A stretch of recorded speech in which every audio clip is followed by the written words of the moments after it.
الحمد لله وكفى وسلام على عباده الذين اصطفى أما بعد فأعوذ بالله من الشيطان الرجيم بسم الله الرحمن الرحيم إنا فتحنا لك فتحا مبينا سبحان ربك رب العزة عما يصفون وسلام على المرسلين والحمد لله رب العالمين اللهم صل على سيدنا ومولانا محمد وعلى آل سيدنا ومولانا محمد وبارك وسلم اللهم صل على سيدنا ومولانا محمد وعلى آل سيدنا ومولانا محمد وبارك وسلم اللهم صل على سيدنا ومولانا محمد وعلى آل سيدنا ومولانا محمد وبارك وسلم۔ سیرت کا بیان شروع کرنے سے پہلے ایک حفاظت کا عمل آپ کو بتانا ہے۔ سورہ آل عمران آیت نمبر 154 سورہ آل عمران چوتھا سپارہ آیت نمبر 154 ثم انزل علیکم من بعد الغم امنۃ نعاسا یغشی طائفۃ منکم، یہ مکمل آیت لمبی آیت ہے۔ یہ آیت حفاظت کے لیے پڑھی جا سکتی ہے۔ اس کی ترتیب یہ ہوتی ہے کہ صبح اور شام 7 مرتبہ یہ آیت پڑھ لی جائے اور اول آخر درود شریف 7 مرتبہ پڑھ لیا جائے اور اپنا حصار کر لیا جائے، اپنے گھر والوں کا کر لیا جائے۔ تو آپ لوگ اس کو پابندی سے کریں، اور جو اپنے لیے کریں تو بھائی مجھے بھی یاد رکھ لیں، آپ کا کوئی فالتو خرچہ نہیں ہوگا۔ تو اس کو احتیاط کے ساتھ اور اہتمام کے ساتھ کریں گے جی انشاءاللہ۔ اللہ تعالیٰ ہر چیز سے حفاظت فرمائیں گے انشاءاللہ۔ ساری چیزوں کو جو بھی ہمارے ذہن میں آئیں تو سب کا خیال کر لیا کریں، علماء کا، مشائخ کا، سب کا۔ 8 ہجری نبی علیہ السلام عمرہ قضا کر کے واپس آ چکے ہیں، بلکہ اس کے بعد حضرت خالد ابن ولید رضی اللہ تعالیٰ عنہ کو بھی ایک محاذ پہ بھیجا۔ پھر یہاں ایک اور واقعہ پیش آیا جمادی الثانی 8 ہجری میں۔ رسول اللہ صلی اللہ علیہ وسلم کو خبر ملی کہ بنی قضاعہ نے مسلمانوں پر حملہ کرنے کی تیاریاں کی ہوئی ہیں۔ تو نبی علیہ السلام نے ان کو پھر سبق سکھانے کے لیے حضرت عمر ابن عاص رضی اللہ تعالی عنہ کو ذات السلاسل ایک جگہ ہے یہاں بھیجا اور ان کو امیر بنایا۔ یہ دونوں قریب ہی کے مسلمان ہوئے ہیں، خالد ابن ولید رضی اللہ تعالی عنہ اور عمر ابن عاص رضی اللہ تعالی عنہ۔ یہ شروع کے مسلمانوں میں سے نہیں ہے، یہ تو بہت آخر میں جا کے مسلمان ہوئے اور ابھی حالیہ نئے مسلمان ہیں، لیکن دونوں بڑے مقام کے تھے۔ جب یہ آئے تھے مسلمان ہونے تو نبی علیہ السلام نے کیا فرمایا تھا کہ مکہ نے جگر کے ٹکڑوں کو بھیج دیا ہے۔ تو ایک جگر کے ٹکڑے کو مکہ کے ایک جگر کے ٹکڑے کو نبی علیہ السلام نے پہلے بھیجا غزوہ موطا کی طرف امیر بنا کے، اور اب جو ہے عمر ابن عاص رضی اللہ تعالیٰ عنہ کو امیر بنا کے بھیجا۔ ذات السلاسل غزوہ کا سریہ کا نام ہے۔ امیر کون ہے؟ ایک نوجوان صحابی، اور اندر نیچے مامور ان کے نیچے کون تھے اس پورے سفر میں؟ حضرت ابوبکر صدیق رضی اللہ تعالیٰ عنہ، حضرت عمر فاروق رضی اللہ تعالیٰ عنہ، حضرت ابو عبیدہ ابن جراح رضی اللہ تعالیٰ عنہ امین هذه الامہ۔ اتنے بڑے بڑے صحابی ان کے نبی علیہ السلام نے جو ہے وہ ماتحت کیے اور ان کو بڑا بنایا۔ نبی علیہ السلام نے جوانوں کو خوب حوصلہ دیا، موٹیویٹ کیا، آگے بڑھایا، اور نبی علیہ السلام اپنی زندگی میں ان کی تربیت کرنا چاہتے تھے، دیکھنا چاہتے تھے، اور ان کو موقع آگے بڑھنے کا دینا چاہتے تھے، اور نبی علیہ السلام نے موقع دیا۔ آپ کے دیے گئے اس موقع سے، اس عزت سے اور اس محبت سے حضرت عمر ابن عاص رضی اللہ تعالیٰ کا مقام ایسا بڑھا کہ بالآخر مصر کو فتح کرنے والے بنے، فاتح مصر ہیں حضرت عمر ابن عاص رضی اللہ تعالیٰ عنہ۔ تو نوجوانوں کو آگے بڑھانا، ان کی حوصلہ افزائی کرنا، یہ نبی علیہ السلام کی زندگی سے ملتا ہے۔ بوڑھوں کا اپنا مقام ہے، بزرگوں کا اپنا مقام ہے، لیکن نوجوانوں کا اپنا مقام ہے۔ آپ غور کیجئے، پوری دنیا جن لوگوں نے فتح کی وہ سارے کے سارے وہ تھے جو نبی علیہ السلام کے زمانے میں نوجوان تھے۔ اور آپ نے نوجوانوں پہ زیادہ محنت کی. جو بوڑھے ہو جاتے ہیں نا، ان پہ محنت کرنا ایک مشکل کام ہوتا ہے. چیزیں سیٹ ہو چکی ہوتی ہیں، نوجوانوں کے اوپر محنت کرنا آسان کام ہوتا ہے. یہ اگر اپنا رخ ٹھیک کر لیں، اللہ کی طرف کر لیں، دین کی طرف کر لیں، رسول اللہ صلی اللہ علیہ وسلم کی طرف کر لیں، اللہ ان سے پھر بڑے بڑے کام لے لیا کرتے ہیں. تو بہرحال عمرو بن عاص رضی اللہ تعالیٰ عنہ کو امیر لشکر بنا کے آپ نے بھیج دیا. نوجوان ہیں اور نئے نئے صحابی ہیں. قریب پہنچے تو پتہ لگا کافروں کی جمعیت بہت زیادہ، بہت بڑا لشکر سامنے. مشورہ کیا کیا کریں، تو انہوں نے پھر مشورے کے بعد ایک صحابی تھے رافع بن مکیس رضی اللہ تعالی عنہ، ان کو نبی علیہ السلام کی طرف مدینہ طیبہ بھیجا اور کہا کہ دشمن کی تعداد زیادہ ہے اور ہمارے جو ہیں 300 پیادہ ہیں اور 30 جو ہیں وہ سوار ہیں، ٹوٹل 330 ہم لوگ ہیں. تو کیا حکم ہے؟ جو آپ حکم دیں آگے بڑھو تو ہم تیار، اور اگر کمک بھیجیں تو بہت خوشی کی بات. تو نبی علیہ السلام نے حضرت ابو عبیدہ ابن جراح رضی اللہ تعالیٰ عنہ ان کو امیر بنا کے بھیجا. 200 کا لشکر ساتھ بھیجا، 200 لوگوں کا. اور اس میں اس دوسرے والے جو کمک گئی تھی نا، اس میں تھے حضرت ابوبکر اور عمر رضی اللہ تعالیٰ عنہ. اور نبی علیہ السلام نے جاتے ہوئے ابو عبیدہ کو یہ کہا کہ ابو عبیدہ، اختلاف مت کرنا، اتحاد رکھنا، اتفاق سے چلنا، اور کوئی ایسا موقع نہ آنے دینا جس سے جو ہے وہ مسلمانوں کے اندر توڑ والی بات بنے. تو اکٹھے رہنا، ایک دوسرے کے ساتھ ایک دوسرے کی اطاعت کرنا، ایک دوسرے کا احترام کرنا. اب ابو عبیدہ رضی اللہ عنہ سینئر صحابی ہیں، یہ جونیئر ہیں. اب ابو عبیدہ جب آگے آئے تو انہوں نے کہا جی مجھے 200 کو امیر بنا کے بھیجا، اب آگے ہم نے چلنا ہے. تو حضرت عمرو بن عاص نے پتہ کیا کہا؟ انہوں نے فرمایا کہ بھئی بات یہ ہے، میں ہوں امیر، آپ کو میری مدد کے لیے میرے بلانے پہ بھیجا گیا ہے، تو آپ کو میری ہی عمارت میں آگے چلنا ہوگا. انہوں نے کہا نہیں، مجھے امیر بنا کے بھیجا ہے. کہا نہ، آپ کو تو کمک دے کے بھیجا ہے، امیر تو اصل میں ہوں، بھیجا مجھے اس کام کے لیے. تو آپ نے جناب مامور بنتے کے رہنا ہے اور میں نے امیر بننا ہے. حضرت ابو عبیدہ کہنے لگے کہ دیکھو، میں اطاعت کا وعدہ کر کے آیا ہوں، گو تم میری مخالفت کرو لیکن میں تمہاری اطاعت کروں گا. ٹھیک ہے، اب پورے لشکر کے آپ امیر. اب یہ لوگ چل پڑے.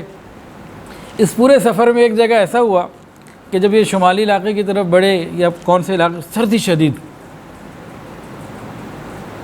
اور بلکہ اس سے پہلے کیا ہوا؟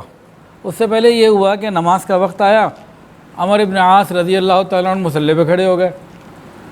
لوگوں نے کہا بڑی بڑی عمر کے صحابہ موجود ہیں جو قرأت آپ سے زیادہ جانتے ہیں، قرآن زیادہ پڑھے ہوئے ہیں، ان کو موقع دیں. امیر میں ہوں گے آپ؟ جی نماز پڑھا دی. صحابہ کو خیال تو ہوا کہ بھئی نوجوان ہے، تھوڑا پیچھے بزرگوں کو نماز پڑھانے دیں. میں آپ کو اپنے الفاظ میں بات بیان کر رہا ہوں. اب خیر نماز تو پڑھا دی. سفر میں آگے چلتے چلتے کیا ہوا، اس پورے سفر میں کسی وقت رات کو احتلام ہو گیا. شدید سردی تھی. صبح اٹھے اور مصلی پہ آگے کھڑے ہو گئے، غسل بھی نہ کیا، خالی تیمم کر کے امامت کے لیے آگے کھڑے ہو گئے. ابوبکر، عمر اور بڑے بڑے صحابہ بھی موجود. ان سے کہا گیا بھئی آپ نے تو غسل بھی نہیں فرمایا، تیمم کر لیا خالی، تو ابھی جو دوسرے پیچھے لوگ موجود ہیں تو ان کو آپ نماز کا موقع دے دیں. ان کا امیر میں ہوں کہ آپ؟ اچھا جی نماز پڑھا دی. صحابہ کے اندر بڑی تشویش کہ یہ بھائی کیا کر رہے ہیں صاحب. چلتے چلتے یہ جب پورا لشکر پہنچا تو وہاں مقابلہ ہوا اور خوب مقابلہ ہوا، دشمن بھاگ گئے. لیکن دو کام اور ہوئے، ایک مقابلے سے پہلے اور ایک مقابلہ ختم ہونے کے بعد.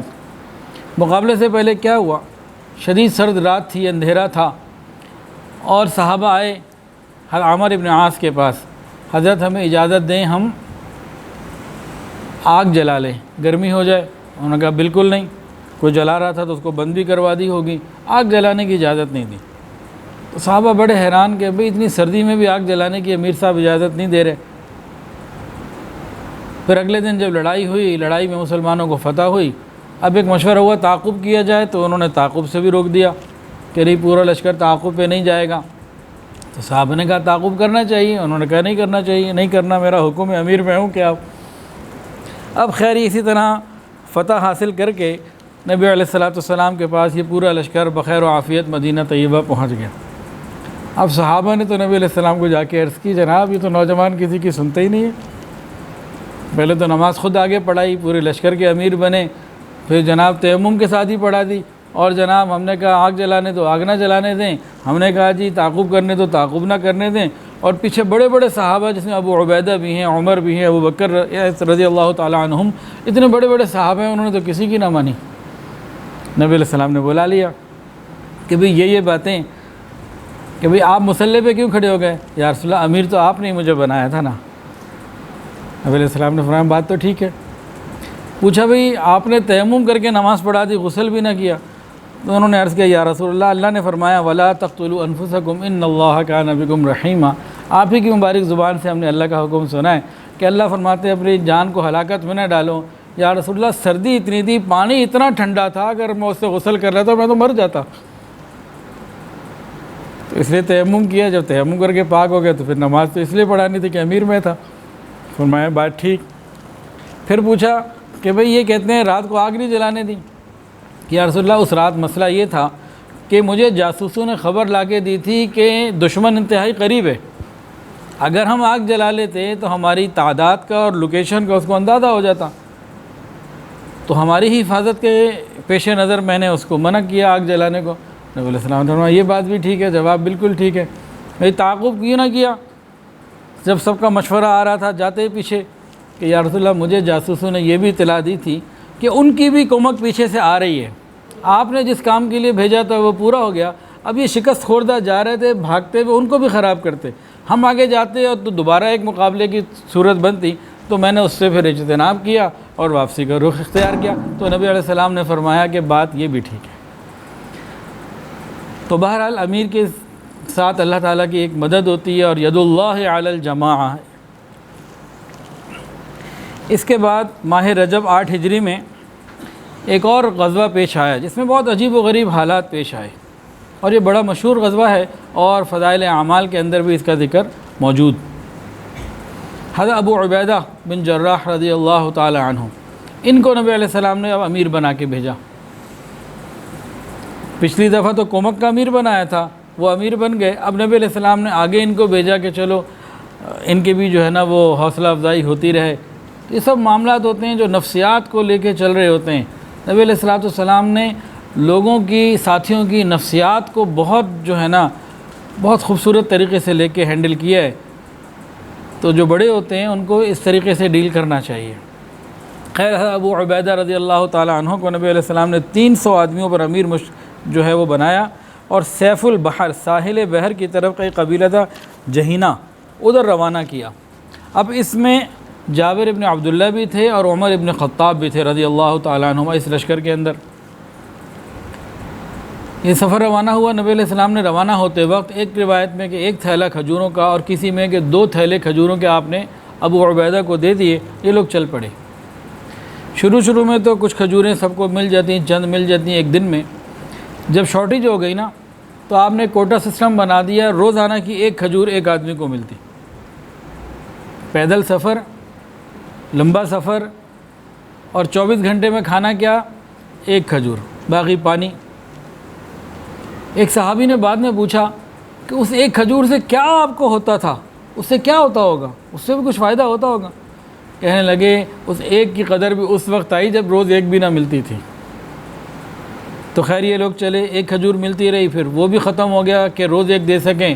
اس کے بعد ان لوگوں نے باقاعدہ درختوں کے پتے توڑ کر چبانے شروع کیے، جس سے ہونٹ اور منہ جو ہیں زخمی بھی ہو گئے۔ چلتے رہے۔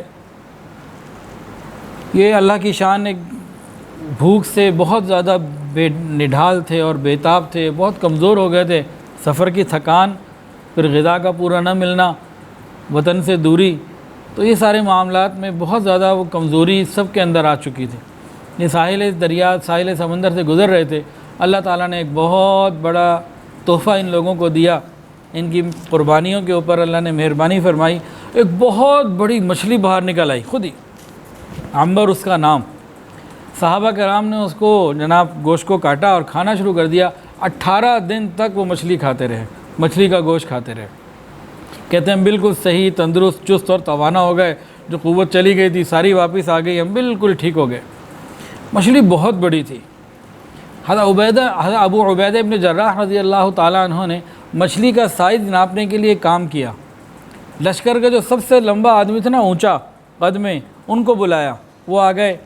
اس کے بعد جتنے اونٹ تھے نا, سب سے اونچا اونٹ منگوایا اور ان کو کہا کہ آپ سب سے اونچے اونٹ پہ بیٹھ جائیں, اور دوسری طرف سے اس مچھلی کی ایک پسلی کو کھڑا کروایا کہ جی اس کے نیچے سے گزرے.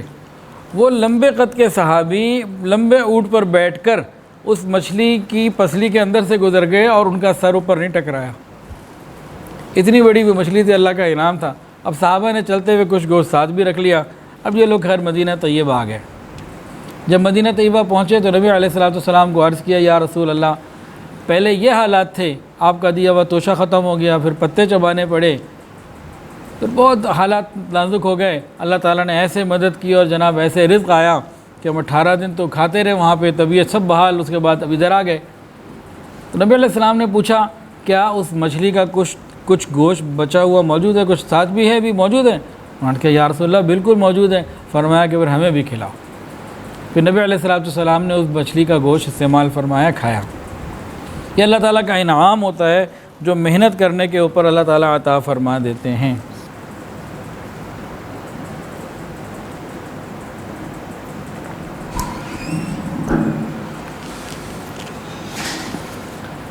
آٹھ ہجری جو سب سے بڑا واقعہ 8 ہجری کا ہے وہ کون سا ہے جی؟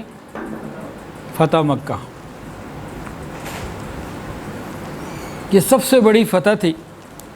اصل میں تو جب نبی علیہ السلام مبعوث ہوئے اور توحید کی دعوت دینی شروع کی تو اصل مقصد تو یہی تھا کہ ابراہیم علیہ السلام کی اس یادگار کو بتوں سے پاک کیا جائے, غیر کی عبادت سے پاک کیا جائے.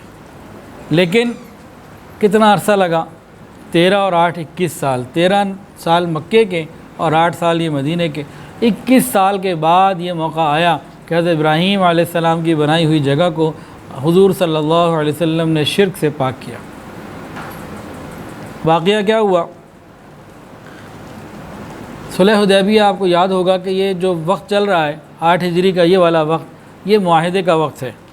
10 سال کا معاہدہ ہے امن کا, کوئی ایک دوسرے سے نہیں لڑے گا. اور کچھ لوگوں نے مسلمانوں کے ساتھ, کچھ لوگوں نے مشرکین مکہ کے ساتھ عہد کر لیا اور حلیف بن گئے. بنو خزاعہ جو تھے یہ نبی علیہ السلام کے ساتھ آ گئے. بنو بکر جو تھے یہ قریش مکہ کے ساتھ چلے گئے, اور یہ سلسلہ چل رہا تھا. اچھا, بنو بکر اور بنو خزاعہ ان دونوں کے اندر بھی بہت پرانی لڑائیاں چل رہی تھیں, بہت پرانی, جو اسلام آنے کے بعد اور اسلام کا آواز بلند ہونے کے بعد وہ وقتی طور پر رکی ہوئی تھیں. وہ سب کے سب مل کے مسلمانوں کی طرف دیکھنے لگے. آپس کی اس لڑائی کو جو پرانی ان کی چلی آ رہی تھی بھول گئے تھے. ہوا کیا تھا؟ وہ یہ تھا کہ بنو بکر کا ایک آدمی تجارت کرنے والا تھا, بنو خزاعہ کے علاقے میں آیا اور خزاعہ کے لوگوں نے اسے قتل کر دیا, اور قتل کر کے اس کا مال بھی لوٹ لیا. ادھر بنو بکر کو پتہ لگا, انہوں نے خزاعہ کے بندے کو لیا, پکڑ کے قتل کر دیا. ادھر خزاعہ والوں کو پتہ لگا, انہیں اور غصہ آیا, انہوں نے بنو بکر کے 3 سردار زویب, سلمہ اور کلثوم, ان تینوں کو پکڑا اور حدود حرم کے قریب میدان عرفات کے پاس ان تینوں کو قتل کر دیا. اب یہ ابتدائی جو معاملے بنے, لڑائیاں چلتی رہیں اور برس یہ سلسلہ چلتا رہا. خیر, اسلام کی جب آواز بلند ہوئی تو یہ لوگ آپس کے معاملات میں رکے اور دیکھنے لگے کہ یہ اسلام کس رخ پہ جاتا ہے, کیا حالات آتے ہیں. لیکن جب صلح معاہدہ ہو گیا, صلح حدیبیہ ہو گیا, بنو خزاعہ نبی علیہ السلام کے ساتھ مل گئے اور بنو بکر قریش کے ساتھ مل گئے, تو ان دونوں کو اپنی پرانی دشمنی یاد آ گئی.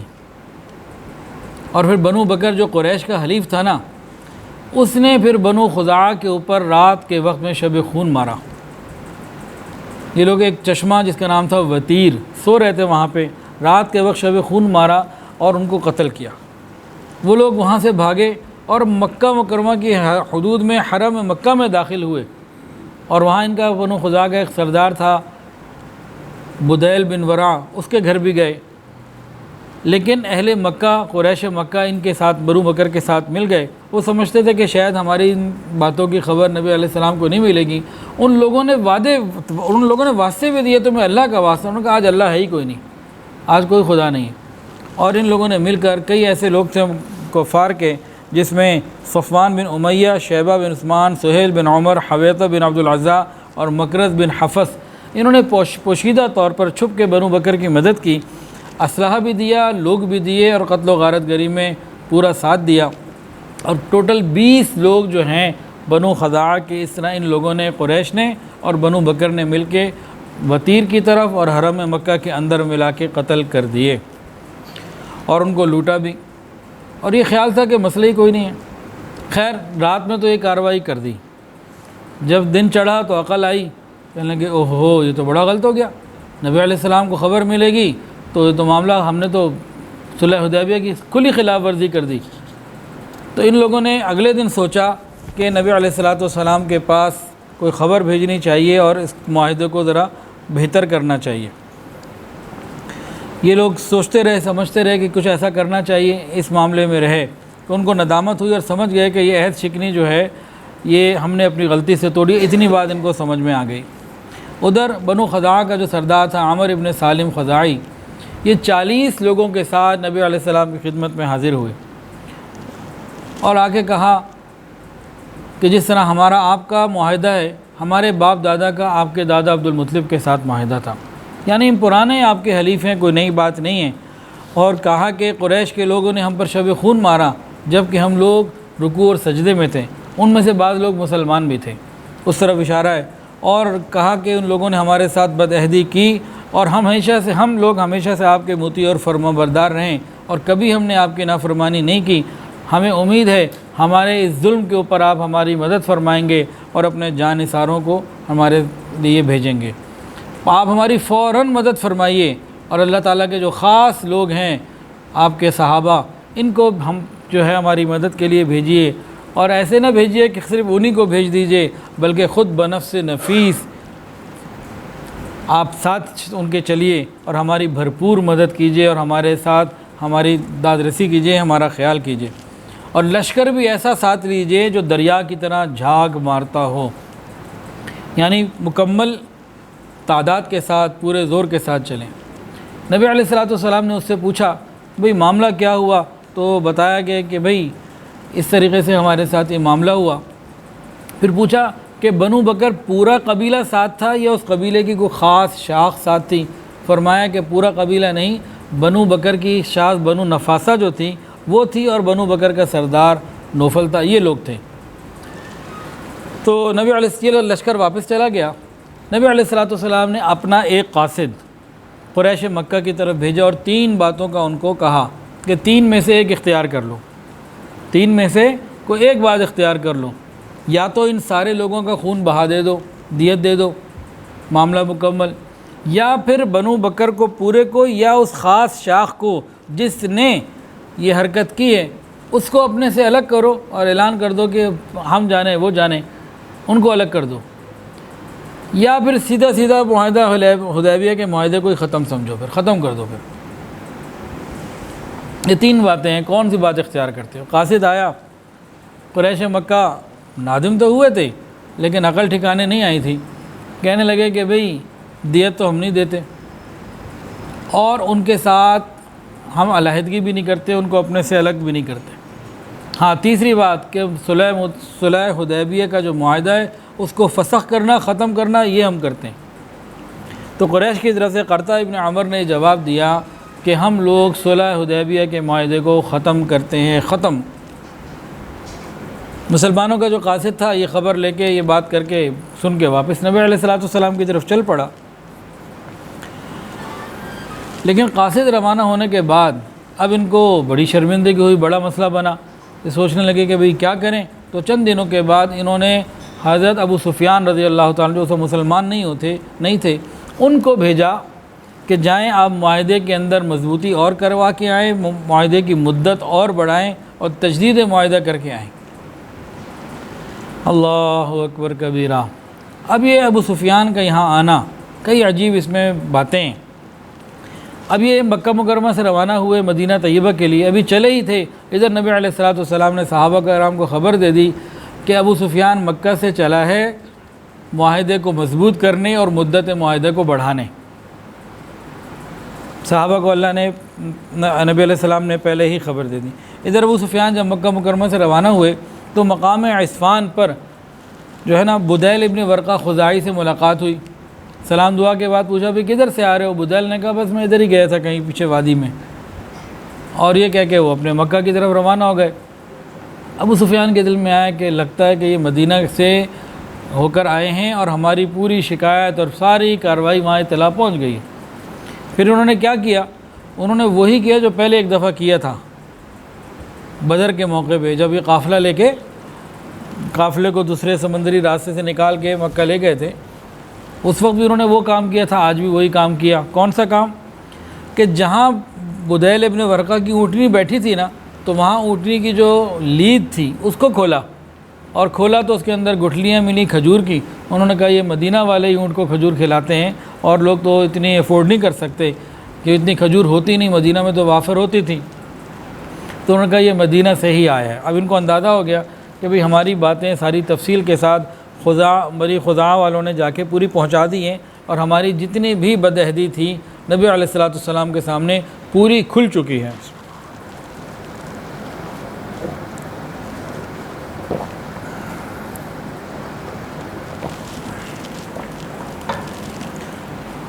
تو اس بات کا تو اندازہ ہو گیا کہ اب مجھے جا کے بات کس رنگ سے کرنی ہے کہ حضور کے پاس انفارمیشن اب پہنچ چکی ہے۔ خیر یہ روانہ ہو چلتے رہے مدینہ پہنچے۔ مدینہ پہنچ کے یہ سب سے پہلے کن کے گھر میں گئے جی بتائیں؟ اپنی بیٹی ام المؤمنین، نام کیا تھا؟ ام حبیبہ رضی اللہ تعالی عنہ۔ اب یہ اپنی بیٹی کے گھر میں گئے ہیں جو ام المؤمنین ہیں۔ سگا باپ بیٹی سے ملنے آیا، اندر داخل ہوئے، وہ نبی علیہ السلام کا ایک بستر رکھا ہوا تھا، اس پہ بیٹھنے لگے۔ ام المؤمنین آگے بڑھی، نبی علیہ السلام کے بستر کو اٹھا دیا، سگے باپ کو نہیں بیٹھنے دیا۔ باپ نے پوچھا کہ بستر میرے لائق نہیں تھا یا میں بستر کے لائق نہیں تھا؟ تمہارا مسافر باپ دور سے چل کر آیا ہے، بیٹھنے بھی نہیں دے رہی۔ ام حبیبہ نے کیا فرمایا؟ ام حبیبہ رضی اللہ تعالی عنہا نے انہوں نے فرمایا کہ تم کافر ہونے کی وجہ سے نجس ہو، مشرک ہونے کی وجہ سے ناپاک ہو، یہ پاک پیغمبر کا پاک بستر ہے، اس پہ کوئی ناپاک لوگ بندہ بیٹھ جائے یہ میں برداشت نہیں کرتا۔ یہ ہے محبت اللہ سے اور اللہ کے رسول سے۔ ابو سفیان نے کہا تم تو مسلمان ہو کے نا بالکل شر میں مبتلا ہو گئی ہو، مجھے چھوڑ کے ادھر آ گئی ہو تو تم تو بڑے شر میں مبتلا ہو گئی ہو۔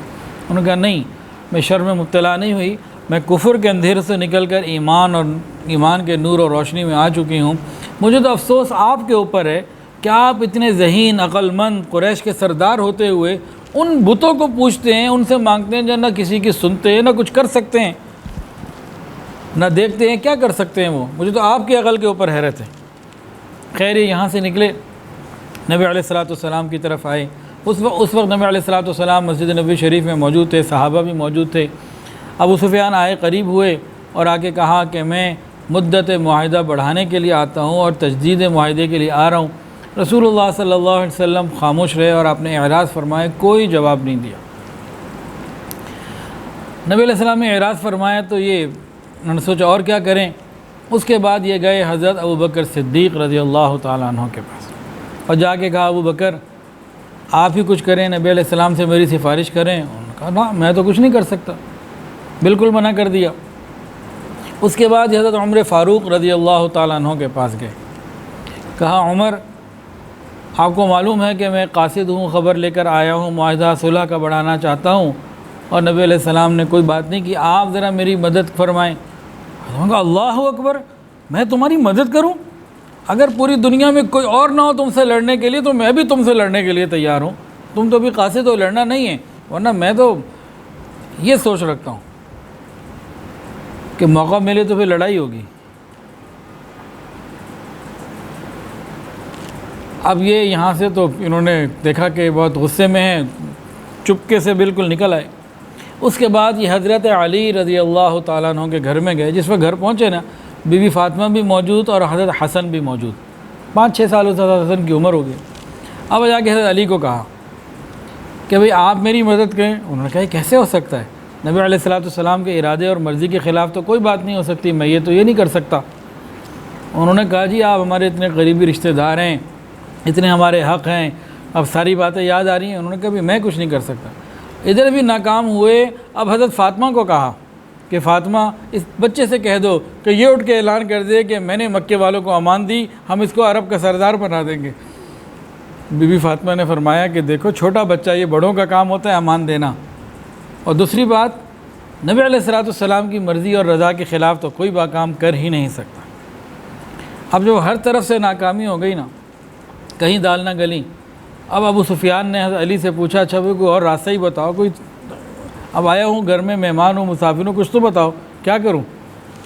اب حضرت علی رضی اللہ عنہ نے ایک بات ان کو کہہ دی، اچھا بھئی ایسا کرو تم مسجد نبوی شریف میں جا کے اعلان کر دو جی میں اپنے طور سے مدت بڑھا کے جا رہا ہوں۔ اور کیا کہوں میں، ان کو اور تو کچھ سمجھ آ ہی نہیں رہا تھا۔ ابو سفیان آئے اور جا کے اونچی آواز سے آواز لگا کے کہ جی میں مدت بڑھا کے جا رہا ہوں، میں نے مدت بڑھا دی، اور جناب چلے گئے۔ اب مکہ پہنچے، مکہ والوں نے پوچھا بھئی کیا بنا، انہوں نے تفصیل بتائی کہ جی آخر میں یہ اعلان کر کے آ گیا ہوں۔ کیا بھئی اس اعلان کی کوئی حیثیت ہے، کیا رسول اللہ صلی اللہ علیہ وسلم مسلمان اس کو مانتے ہیں کہ نہیں؟ مانتا تو کوئی نہیں۔ انہوں نے کہا پھر کیا کر آئے ہو، اس سے کیا حاصل ہوا؟ تم تو عجیب آدمی ہو، صلح کی خبر تو لے کر آئے نہیں، صلح کی خبر لے کر آتے کہ اطمینان ہوتا، یا کم سے کم جنگ کی خبر ہی لے آتے، ہم جنگ کی تیاری کرتے، ابھی ہم کدھر ہیں، ہم کیا کریں؟ نہ کوئی صلح کی خبر لائے ہو، نہ جنگ کی خبر لائے، ابھی ہم کریں تو کیا کریں؟ خیر یہ قریش والے اس سلسلے میں تھے۔ ابو سفیان واپس جب چلے گئے، ادھر رسول اللہ صلی اللہ علیہ وسلم نے صحابہ کرام کو حکم دیا کہ جنگ کی تیاری کی جائے، سفر کی تیاری کی جائے، اور لشکر کو تیار کیا جائے، اور آس پاس کے جو قبائل تھے، جو مسلمان تھے، حلیف تھے، ان سب کو کہا کہ بھی تیاری کرو، اور فرما دیا کہ خاموشی سے تیاری کرو، کسی کو اطلاع نہ ہونے پائے، کہیں کسی کو اطلاع نہ ہو، کوئی بات لیک نہ ہو۔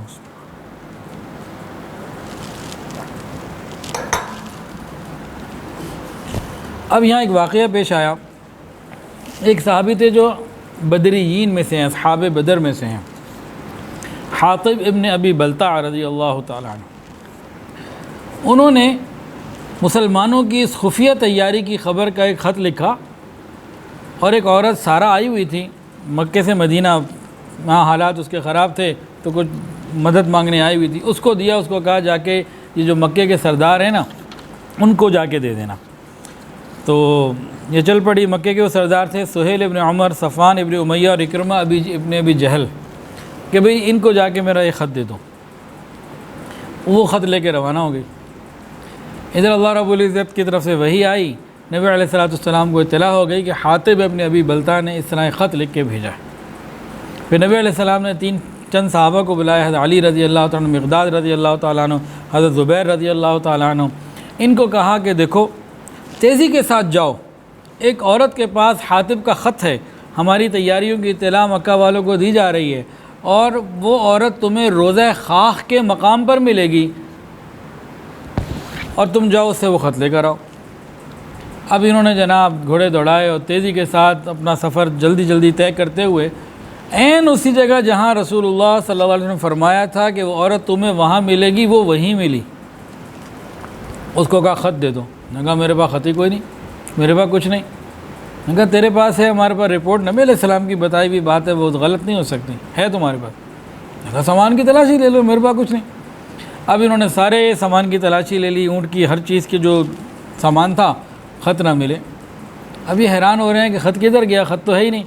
لیکن انہوں نے کہا دیکھو رسول اللہ صلی اللہ علیہ وسلم کی بات غلط نہیں ہو سکتی، خط تمہارے ہی پاس ہے، سختی سے بات کی، خط تیرے ہی پاس ہے، خاموشی سے دے دو بہت اچھا، نہیں تو پھر تمہیں بے لباس کر دیں گے، خط تمہارے پاس۔ اس عورت نے کہا اچھا اپنے چہروں کو ذرا دوسری طرف کرو، خط دیتی ہوں۔ پھر اس نے اپنے بالوں کے اندر جو جوڑا یا کہاں سے چھپایا ہوا تھا وہ خط نکال کے جو ہے نا پھر اس کو صحابہ کرام کو دیا۔ صحابہ کرام نے وہ خط لیا اور نبی علیہ الصلوۃ والسلام کے پاس واپس لائے، اور لا کے وہ خط نبی علیہ الصلوۃ والسلام کی خدمت میں پیش کر دیا۔ اب یہ بہت بڑا معاملہ ہو گیا، کہ ایک صحابی نے رسول اللہ صلی اللہ علیہ وسلم کا راز مدینہ پہنچے مکہ لیک کرنے کی کوشش کی اور خبر دی۔ جب یہ بات ہوئی نا، نبی علیہ السلام نے حاطب ابن ابی بلتع کو بلایا، پوچھا حاطب یہ کیا کیا، یہ کیا چیز تھی؟ تو انہوں نے عرض کیا یا رسول اللہ آپ جلدی نہ کریں، میری بات کو سنیں سمجھیں، میں نے وہ کام کیا ہے جس سے مجھے فائدہ ہوتا تو ہوتا، لیکن اللہ اور اس کے رسول کو نقصان نہ ہوتا۔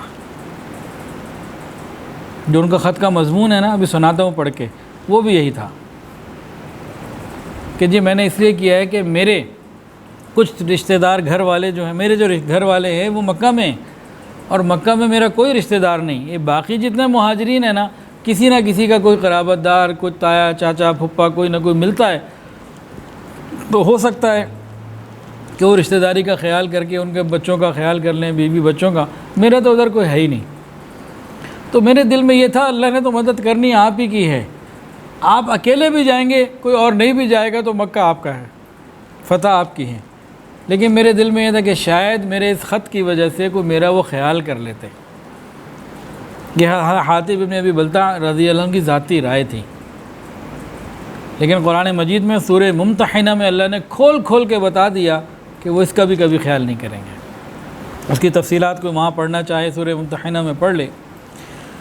تو انہوں نے جو خط لکھا جس میں ان کا یہ خیال تھا کہ اس میں میرا تو نفع ہے اگر مجھے مل جائے، لیکن اللہ اور اس کے رسول کا کوئی نقصان قطعاً نہیں، کسی طریقے سے نہیں۔ جب انہوں نے یہ بات کہی تو نبی علیہ السلام نے فرمایا کہ ہاں تم نے سچ کہا، اما انہ قد صدقکم، آگاہ ہو جاؤ یقیناً اس نے تم سے سچائی بیان کی ہے۔ حضرت عمر کھڑے ہو گئے، یا رسول اللہ مجھے اجازت دیجیے اس منافق کی گردن اڑا دوں، مجھے اجازت دیجیے ابھی گردن اڑا دوں۔ نبی علیہ السلام نے اصحاب بدر کی شان بیان فرمایا تحقیق حاطب بدر میں شریک ہوئے، اے عمر تجھے کیا معلوم، شاید اللہ تعالیٰ کی نظر رحمت سے اہل بدر کو یہ فرما دیا ہو کہ جو چاہے کرو، بلا شبہ میں نے تمہاری مغفرت کر دی۔ اللہ تعالیٰ فرما چکے اہل بدر کو تم جو چاہے کرو تمہاری مغفرت ہو چکی۔ یہ اہل بدر کا مقام ہے، یعنی جو بدر میں شریک ہو چکا ہے وہ منافق ہو ہی نہیں سکتا۔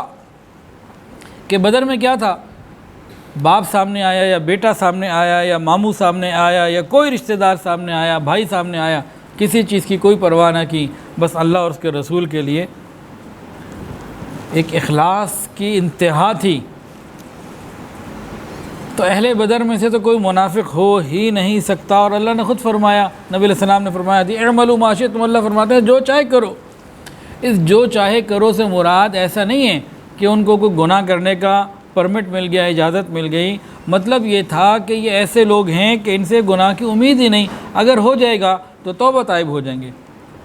عام مسلمان کے لیے بھی قاعدہ قانون کیا ہے کہ اگر گناہ کر لے گا تو توبہ طائب ہو جائیں گے تو اللہ معاف کر دیں گے، اور ایک اصول یہ ہے کہ گناہ بھی کرتا رہے گا، نیکیاں بھی ہوتی رہیں گی، تو ان الحسنات یذھبن السیئات، کہ گناہ جو ہیں وہ نیکیوں سے جھڑتے چلے جاتے ہیں۔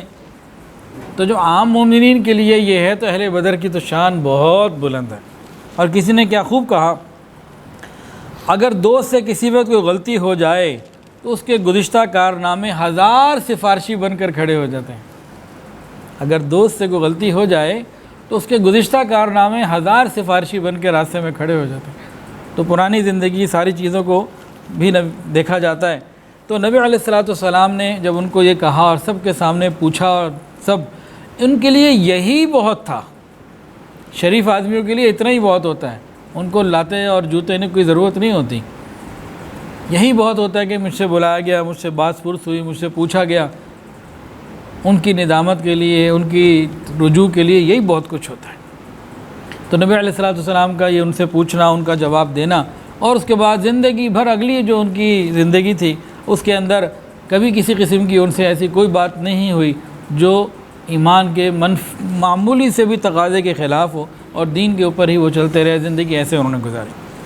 اور جو ان کا خط تھا اس کے مضمون کو جب دیکھتے ہیں تو مضمون بھی ایسا ہے کہ سبحان اللہ، ہے تو یہ اطلاع ایک اعتبار سے راز کا افشا ہے، لیکن دیکھیں اس میں بات کیا لکھی۔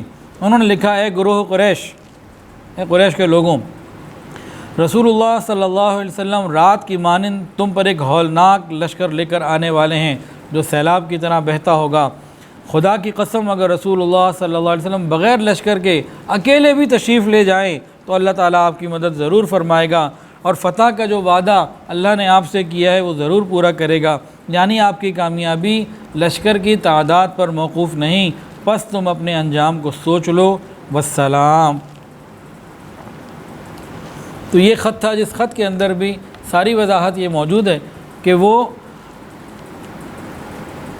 نبی علیہ السلام سے، مسلمانوں سے، ایمان سے، ہر چیز سے تعلق پورا رکھتے تھے۔ بہرحال 10 رمضان المبارک رسول اللہ صلی اللہ علیہ وسلم 7-8 ہزار مسلمانوں کو، قدسیوں کو لے کے چلے، جو راستے میں ملتے گئے، بڑھتے گئے، اور مکہ مکرمہ پہنچنے سے پہلے ان کی تعداد ہو گئی تھی 10,000۔ یہ 10,000 قدسیوں کا 10,000 قدسیوں کی وہ جماعت تھی جس کو تورات میں بھی ذکر آیا تھا۔ تو نبی علیہ السلام صحابہ کرام کے ساتھ مکہ مکرمہ کی طرف روانہ ہوئے، اور 2 ازواج مطہرات ساتھ ہیں، ایک ام سلمہ رضی اللہ تعالی عنہ اور ایک حضرت میمونہ رضی اللہ تعالی عنہ۔ جب آپ مقام ذوالحلیفہ یا جحفہ یہاں پہ پہنچے تو حضرت عباس رضی اللہ تعالی عنہ جو نبی علیہ السلام کے چچا ہیں، عباس ابن عبد المطلب، یہ اپنے سارے گھر والوں کے ساتھ، سامان کے ساتھ ہجرت کر کے مدینہ کی طرف آ رہے تھے۔ یہاں راستے میں ملاقات ہوئی تو نبی علیہ السلام نے گھر والوں کو سامان وغیرہ کو تو مدینہ بھجوایا، اور ان کو کہا کہ آپ میرے ساتھ مکہ چلیں، اور فرمایا میں نبیوں میں آخری نبی ہوں، نبوت میرے اوپر مکمل ہو گئی، آپ ہجرت کرنے والے مہاجرین میں سے آخری مہاجر ہیں، آج ہجرت آپ پر مکمل ہو گئی۔ مکہ کے صحابہ کی جو ہجرت کا سلسلہ تھا وہ حضرت عباس رضی اللہ تعالیٰ عنہ کے اوپر مکمل ہوا۔ یہ مسلمان تو کافی عرصہ پہلے ہو گئے تھے، اور انہوں نے اجازت بھی مانگی تھی، یا رسول اللہ مجھے اجازت دیجیے میں مدینہ آ جاؤں۔ کافروں کو نہیں معلوم تھا کہ مسلمان ہو چکے، اپنے ایمان کو چھپایا ہوا تھا۔ آقا علیہ السلام نے ان کو فرمایا تھا کہ آپ وہیں پہ رہیں، اور وہاں مکہ کی خبریں جو ہیں، سردار تھے، ایک مقام کے تھے، وہاں کی اطلاعات آپ ہمیں یہاں بھیجتے رہا کریں، لیکن آپ ہجرت ابھی نہ کریں، اور آپ فکر نہ کریں، آپ مہاجر ہوں گے اور آخری مہاجر ہوں گے۔ میں نبیوں میں آخری نبی، آپ مہاجرین میں آخری مہاجر۔ اور اللہ نے پھر ایسے ہی کیا۔ نبی علیہ السلام آگے بڑھے تو مقام ابوا میں نبی علیہ السلام کو 2 لوگ اور ملے جو ابھی تک مسلمان نہیں ہوئے تھے، ایک آپ کی پھپھی کے بیٹے اور ایک آپ کے چچا کے بیٹے۔ چچا کے بیٹے ابو سفیان ابن حارث ابن عبد المطلب، یہ نبی علیہ السلام کے چچا کے بیٹے، رضاعی بھائی بھی، حلیمہ سعدیہ کا دودھ دونوں نے پیا ہوا، اور یہ اسلام نبی علیہ السلام کے ایمان کے دعوت دینے سے پہلے اتنا نبی علیہ السلام سے محبت کرتے تھے کہ آپ سے جدا نہیں ہوتے تھے، لیکن جیسے ہی نبی علیہ السلام نے توحید کی بات کی، دشمنی شروع کر دی، اور اتنی دشمنی کی کہ زبردست طریقے سے جو ہے نا نبی علیہ السلام کے دشمن بنے، اور یہاں تک کہہ دیا تھا، بہت میں بھی آگے بتاتا ہوں انشاءاللہ۔ اور نبی علیہ السلام کے خلاف اشعار بھی لکھے شاعر سے، تو نبی علیہ السلام کی برائی میں اور آپ کے خلاف غصے میں اشعار بھی لکھے۔ حسان ابن ثابت رضی اللہ عنہ اشعار کا جواب اشعار سے دیا۔ ان کے ساتھ ان کا بیٹا ابو جعفر بھی تھا، اور دوسرے نبی علیہ السلام کی پھپھی کے بیٹے تھے، آپ کی پھپھی عاتقہ کے بیٹے عبداللہ ابن ابی امیہ، اور یہ بھی دشمنی میں بہت بڑے ہوئے تھے، بہت بڑے ہوئے تھے۔ اب یہ دونوں یہاں آئے، نبی علیہ السلام سے ملنا چاہتے تھے، نبی علیہ السلام نے منع کر دیا، میں نہیں ملتا۔ اطلاع دی گئی کلمہ پڑھنے آئے ہیں، مسلمان ہونا چاہتے ہیں، فرمایا میں نے نہیں ملنا۔ اتنے میں نبی علیہ السلام کی مبارک زوجہ ام المؤمنین ام سلمہ رضی اللہ تعالیٰ نبی علیہ السلام کے پاس آئیں، سفارش کی، یا رسول اللہ ایک آپ کے چچا کا بیٹا ہے، ایک آپ کی پھپھی کا بیٹا ہے، آپ کا احسان، آپ کا جود و کرم، آپ کی عطائیں تو اتنی دور کافروں کو ملی، یہودیوں کو ملی، عیسائیوں کو ملی، پتہ نہیں کس کس کو ملی ہیں، یہ تو آپ کے گھر کے ایک پھپھی کا بیٹا ہے، ایک چچا کا بیٹا ہے۔ لیکن دل بہت دکھایا ہوا تھا انہوں نے۔ نبی علیہ السلام نے فرمایا مجھے ان سے ملنے کی ضرورت نہیں، میرے چچا کے بیٹے نے اشعار میں میری آبرو ریزی کی، مجھے تکلیف پہنچائی، اور میری پھپھی کا بیٹا وہی شخص ہے جس نے مکہ مکرمہ میں کہا تھا خدا کی قسم میں تم پر ہرگز ایمان نہ لاؤں گا، اگرچہ تم سیڑھی لگاؤ اور آسمان پر چلے جاؤ، وہاں سے 4 فرشتے بھی تمہارے ساتھ آئیں اور تمہارے ہاتھ میں کوئی دستاویز بھی ہو اور وہ سب بھی کہیں کہ تم اللہ کے رسول ہو، میں پھر بھی ایمان نہیں لاؤں گا۔ ام سلمہ نے عرض کیا یا رسول اللہ، شفقت اور محبت، یہ آپ کی شفقت اور محبت کے محتاج ہیں، آپ کے پھوپھی اور چچا کے بیٹے ہیں، آپ نرمی فرمائیے۔ ادھر یہ سفارش چل رہی تھی، ادھر ابو سفیان ابن حارث ابن عبد المطلب نے کیا کہا کہ اگر حضور صلی اللہ علیہ وسلم نے اپنی بارگاہ میں حاضری کی اجازت نہ دی، میں اپنے بیٹے کو لے کر صحرا میں نکل جاؤں گا، وہیں بھوکا پیاسا مر جاؤں گا، میں واپس مکہ بھی نہیں جاؤں گا، ایسے ہی اپنے آپ کو ختم کر لوں گا۔ ادھر عبداللہ ابن امیہ کی حالت بھی ایسی تھی۔ نبی علیہ السلام نے ان کی اس کیفیت کو سنا کہ اتنی عاجزی اور اتنا تذلل کا اظہار کر رہے ہیں، ادھر سے ام سلمہ رضی اللہ عنہ کی سفارش بھی ہے، تو بہرحال نبی علیہ السلام نے دونوں کو حاضری کی اجازت دی اور دونوں نے کلمہ پڑھا اور مسلمان ہو گئے، اور پھر یہ مسلمانوں کے ہمراہ کافروں کے خلاف لڑنے کے لیے چل پڑے۔ راستے میں حضرت علی رضی اللہ تعالیٰ عنہ، یہ بھی تو گھر کے بندے تھے نا۔ اب حضرت علی کون ہے؟ نبی علیہ السلام کے چچا کے بیٹے، تو وہی رشتہ تو حضرت علی کا دونوں کے ساتھ تھا، ایک آپ کے چچا کے بیٹے، ایک پھوپھی کے بیٹے، سارا تو وہی ہے۔ اب حضرت علی رضی اللہ تو نبی علیہ السلام کے مزاج شناس بھی تھے، انہوں نے نا آگے بڑھ کے اپنے چچا زاد بھائی کو کہا، ابو سفیان بن حارث کو کہا، ابو سفیان ایک کام تو کرو، تم رسول اللہ صلی اللہ علیہ وسلم کے مبارک چہرے کے قریب جا کے نا نبی علیہ السلام کو وہ کہو جو یوسف علیہ السلام کے بھائیوں نے یوسف علیہ السلام کو کہا تھا۔ کیسی عقل مندی کی بات، کیسے زبردست یہ ہوتے ہیں نا اچھے مشیر، مشورہ دینے والے اخلاص کے ساتھ، کہ وہ جا کے کہو جو یوسف علیہ السلام کے بھائیوں نے یوسف علیہ السلام سے کہا تھا، تاللہ لقد آثرک اللہ علینا وان کنا لخاطئین، قسم ہے اللہ کی، بے شک اللہ نے آپ کو ہم پر فضیلت دی، غلطی پہ تو ہم تھے، قصوروار تو ہم تھے۔ یہ یوسف علیہ السلام کے بھائیوں نے یوسف علیہ السلام کو کہا تھا۔ اب حضرت علی نے کہا جائے اپنے چچا زاد اور پھوپھی زاد بھائی کو جا کے، یعنی رسول اللہ صلی اللہ علیہ وسلم کو جا کے یہ کہہ دیں۔